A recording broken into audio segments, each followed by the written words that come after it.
बुखार अभी ज़्यादा है। मैं एक काम करता हूँ, कुछ दवाइयाँ लिख देता हूँ। अगर कल तक इसका बुखार नहीं उतरा तो फिर इसका ब्लड टेस्ट कराना पड़ेगा। डॉक्टर साहब, कोई घबराने की बात तो नहीं है ना?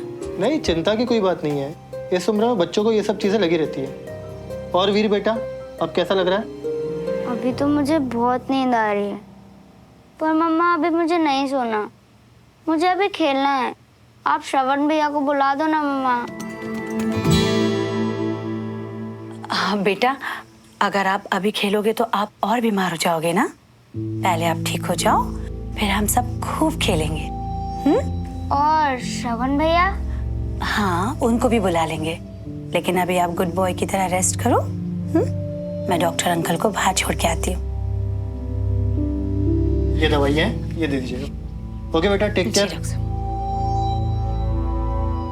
तुम दोस्त हो मेरे, पर अभी जो बात मैं करने वाला हूं ना, वो जरा काम किए तो प्रोफेशनली करते हैं। श्योर। अब तुम तो जानते ही हो कि अगर कोई भी केस कोर्ट में गया तो चाहते ना चाहते कितना वक्त लगेगा ये कोई कह नहीं सकता। राइट। 7 साल लग गए हमारे इस केस का फैसला आने में। अब अगर सुमन फिर से हाई कोर्ट गई ना तो पता नहीं और कितने साल मुझे कोर्ट के चक्कर काटने पड़ेंगे यार। तो बस एज ए फ्रेंड तुमसे रिक्वेस्ट थी कि अगर तुम सुमन को समझा सको तो।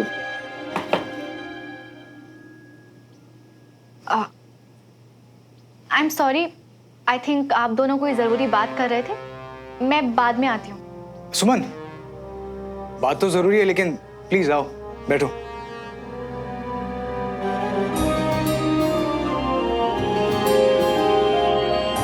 कॉफी? No thanks. वैसे अच्छा हुआ तुम्हें।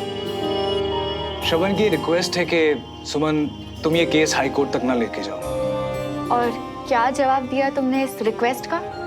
क्या डिसाइड किया?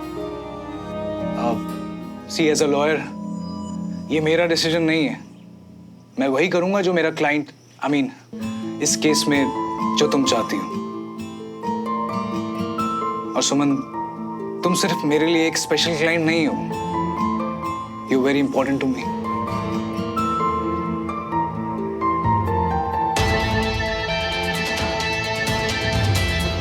Thank you Vikram.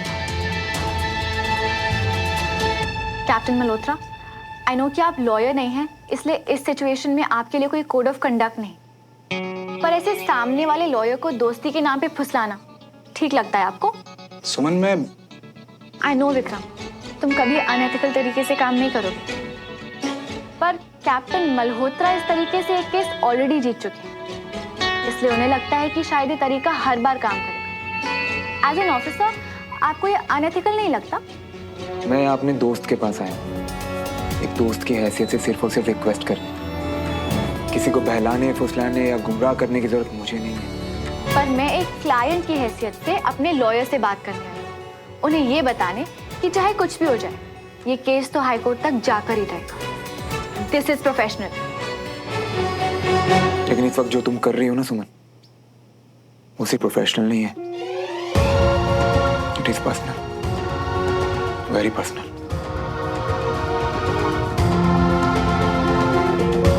Bye Vikram.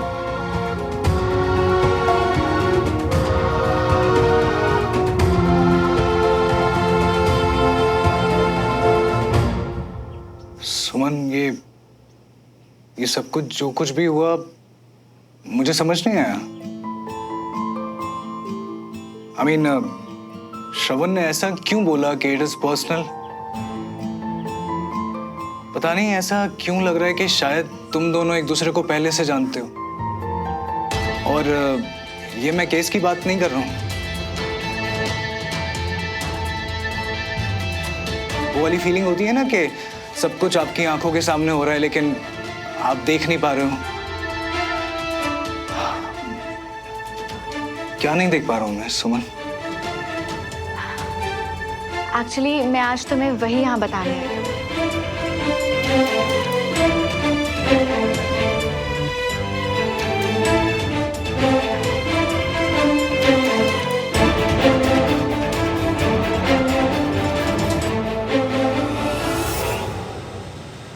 And fire.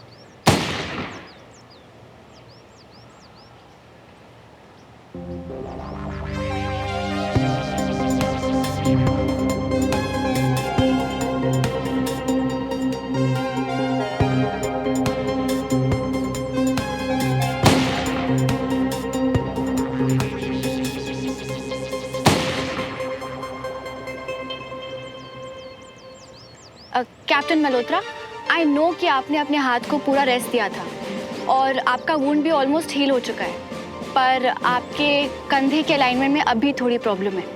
Captain Tiwari, मैंने अपनी तरफ से पूरी कोशिश की, पर पता नहीं क्या कमी रह गई जो एक भी निशाना सही नहीं लगा। इसमें आपकी कोई कमी नहीं है।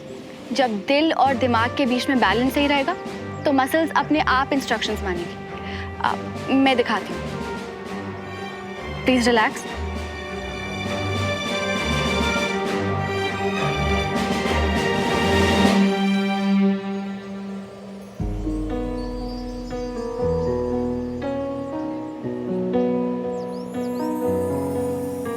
अब ट्राई करिए।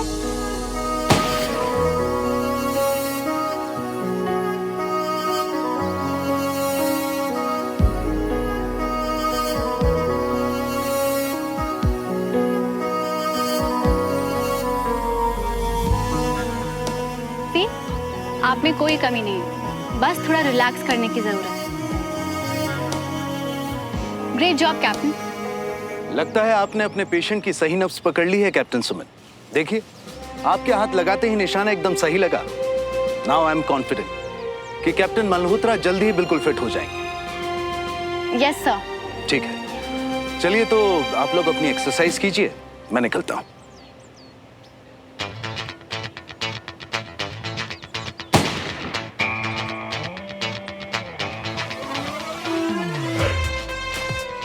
इतनी एक्टिंग करके थकती नहीं क्या तुम?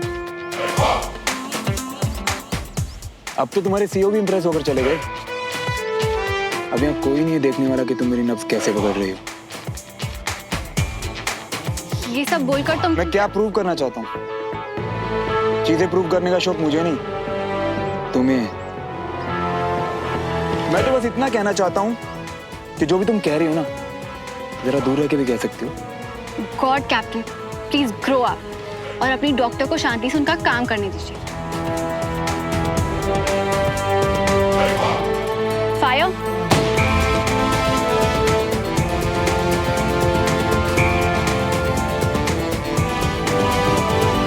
अलाइनमेंट ठीक करने के लिए एक्सरसाइज और फिजियोथेरेपी रोज करने की जरूरत है। और हाँ, please learn to trust your doctor. बाकी कल करेंगे।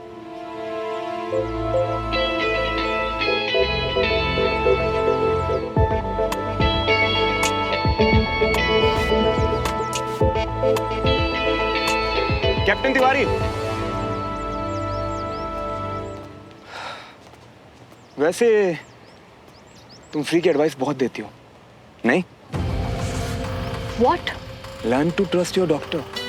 एडवाइस तो बहुत अच्छी है, पर जब डॉक्टर तुम हो तो। वैसे अभी तक विक्रम को सब कुछ सच सच बता दिया होगा, नहीं? ताकि उसका तुम पे ट्रस्ट ना टूटे, राइट? हाँ, बता दिया। तो क्या क्या सुनना चाहते हो श्रवण? साफ साफ बोलो ना। अब वो सब डिटेल्स तो तुम ही बताओगी ना, कि क्या क्या हुआ। उस बेचारे भले आदमी का तो दिल ही टूट गया होगा, राइट? तुम्हें पता है श्रवण कि तुम में और विक्रम में फर्क क्या है? तुम इस गलत फहमी में जीते हो कि इस पूरी दुनिया में सब लोग तुम्हारे जैसे इमेच्योर हैं। पर थैंक गॉड कि विक्रम जैसे लोग भी हैं जो समझते हैं कि बचपने में हुए हफ्ते दो हफ्ते की अट्रैक्शन को लोग प्यार समझने की बेवकूफी नहीं करते। उस उम्र में गलती सबसे होती है। जब मैंने ये बात विक्रम को बताई ना, तो बहुत जोर से हंसा वो। बिल्कुल सही कह रही हो तुम। उस उम्र में वो बचपना तो सभी करते हैं, बेवकूफी तो थी वो। लेकिन कुछ लोग उस बेवकूफी से सीखते नहीं है, बल्कि बार बार उसे दोहराते हैं, है ना? वैसे अगर विक्रम इतना ही मैच्योर है तो उसका प्यार कितना गहरा होगा, नहीं? वाकई बहुत लकी हो तुम सुमन। पर हम दोनों कुछ ज्यादा कंपेयर नहीं करती। जैसे कि कभी सफेद और काले रंग में तो कभी मैच्योर और इमेच्योर में।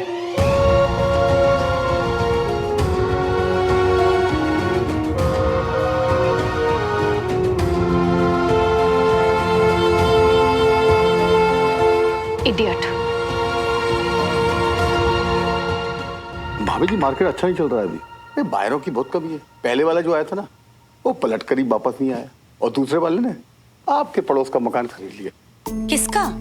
ये हमारे पड़ोसी मल्होत्रा साहब का घर। बिक गया उनका घर? ना बिकी गया समझो, टुकड़ बनी मिल गई है और एक आध दिन में पोजीशन मिल जाएगा। वो क्या है ना, बायर की कमी है मार्केट में। देखिए गोयल साहब, हमें तो आपका ही भरोसा है। अब आपको तो हमारी स्थिति पता ही है। हमारे घर की फाइनेंशियल स्थिति ठीक नहीं है। मुझे किसी भी हाल में ये घर बेचना ही है। अब आप ही बताइए कि क्या करें हम लोग। देखिए भाभी जी, कुछ दिमाग में आया है। आपका पड़ोसी कैप्टन साहब। कौन? श्रवण? हाँ, देखिए भाभी जी, अभी उनका मकान बिकी गया और कुछ दिन के लिए उन्हें भोपाल में रहने की आवश्यकता है।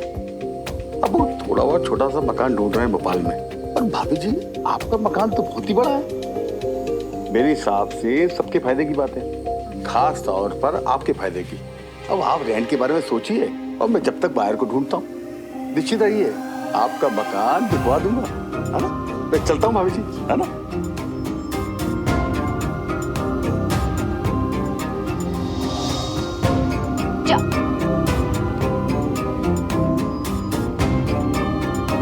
चाची आप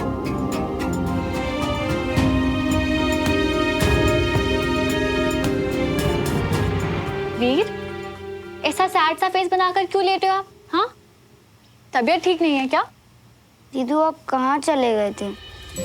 सॉरी वीर, काम पे गई थी।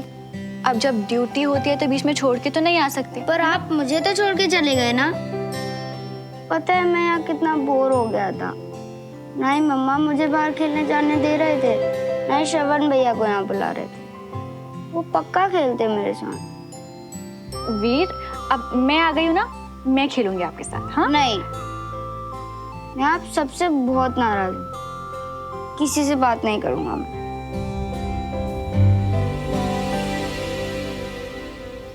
वीर, आप तो गुड बॉय हो, है ना? अगर आप ऐसे नाराज रहोगे तो ठीक कैसे होगे? पहले आप जल्दी से ठीक हो जाओ, उसके बाद हम खूब खेलेंगे। ओके? सच्ची? मुझे श्रवण भैया के साथ भी खेलना। उनके साथ भी खेल सकता हूँ? हाँ, जिसके साथ दिल करे उसके साथ खेल सकते हैं। पर फिलहाल आराम करो। ऑलराइट?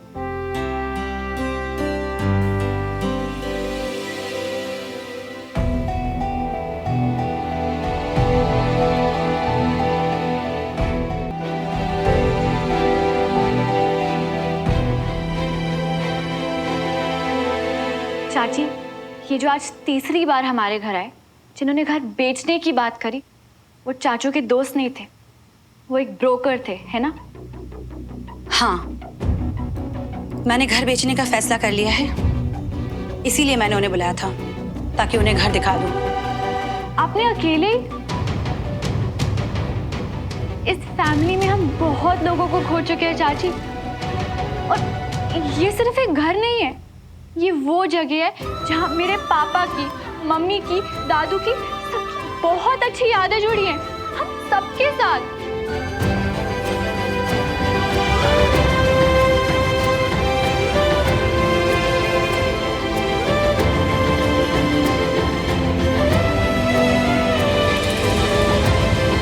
उन यादों के अलावा और बचा ही क्या है हमारे पास? अगर ये घर बिक गया ना चाची, तो उनका कुछ नहीं रह जाएगा हमारे पास। इसलिए डिसाइड ये हुआ था कि ये घर नहीं बिकेगा। किसने किया डिसाइड? हाँ सुमन, देख, तू अकेले अपनी मर्जी से फैसले लेने को सबका डिसीजन मत बोल। सुमन, तू पुरानी यादों में इतना खोई हुई है कि तुझे आने वाली मुश्किलें दिखाई नहीं दे रही। चाची, वीर अंदर सो रहा है, प्लीज आराम से। ये फैसला मैंने अपने फायदे के लिए नहीं लिया है।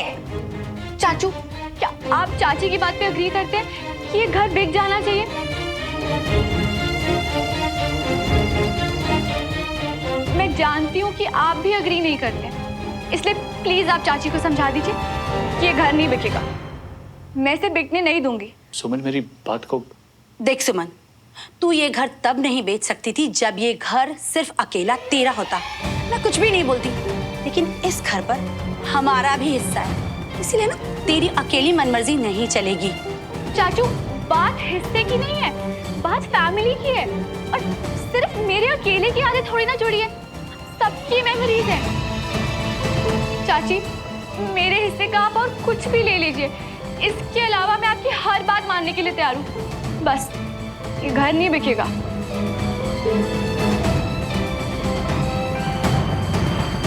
आपका पड़ोसी कैप्टन साहब, अभी उनका मकान बिक ही गया और कुछ दिन के लिए उन्हें भोपाल में रहने की आवश्यकता है। अब आप रेंट के बारे में सोचिए और मैं जब तक बाहर को ढूंढता हूँ।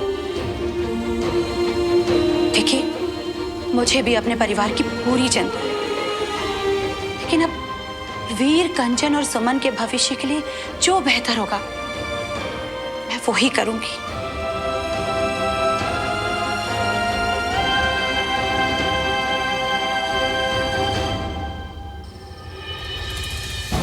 पापा, मैं चाची की हर बात मानूंगी, लेकिन कुछ भी हो जाए इस घर को बिकने नहीं दूंगी।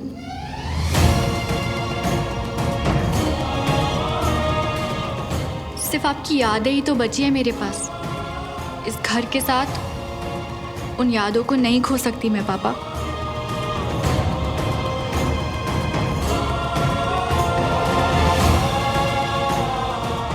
ये घर और इस घर की यादें सब पीछे छोड़ने का वक्त आ गया है। मुझे बस कुछ दिन और यहाँ भोपाल में रहने का इंतजाम करना होगा।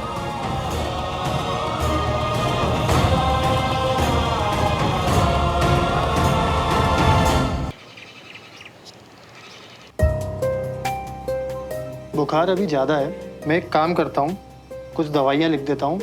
अगर कल तक इसका बुखार नहीं उतरा तो फिर इसका ब्लड टेस्ट कराना पड़ेगा। डॉक्टर साहब, कोई घबराने की बात तो नहीं है ना? नहीं, चिंता की कोई बात नहीं है। इस उम्र में बच्चों को ये सब चीज़ें लगी रहती है। और वीर बेटा, अब कैसा लग रहा है? अभी तो मुझे बहुत नींद आ रही है, पर मम्मा अभी मुझे नहीं सोना, मुझे अभी खेलना है। आप श्रवण भैया को बुला दो ना मम्मा।